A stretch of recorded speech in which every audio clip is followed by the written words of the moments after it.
Hi again. I'm going to continue on with chapter 1352.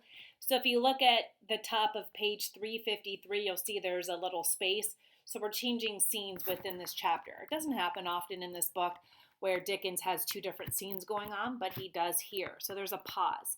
So we transfer from Charles Darnay and Sidney Carton to Lucy, Dr. Manette, and Charles Darnay, who is now acting as Sidney Carton. So we have this new scene. We see some urgency. Lucy's trying to get the coach to go faster. They don't want to seem suspicious. They do get stopped, and they have their papers, of course, because Sidney Carton made sure that Mr. Lorry carried all the papers, so they were able to leave France to go back to England. So everybody is identified by the revolutionaries. Like, is this Mr. Lorry? Yes. Is this Lucy? Yes. Is this the doctor? Is this Sidney Carton? So they all pass the test. So they're free to go back to the Manette's home before they depart again for England. So on page 354, moving on a little bit, we start to see that Lucy is still paranoid that she's being pursued.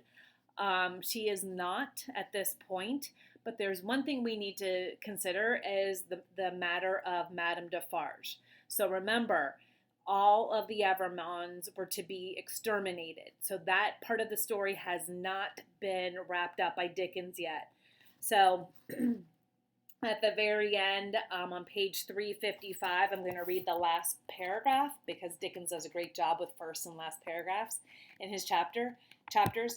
So on page 355, it says, "The wind is rushing after us, and the clouds are flying after us, and the moon is plunging after us, and the whole wild night is in pursuit of us. But so far we are pursued by nothing else." And I love that little line, but so far.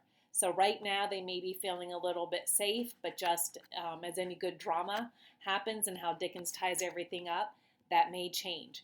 So pay attention for the next chapter, chapter 14, The Knitting Done. So again, that's going to be about Madame Defarge.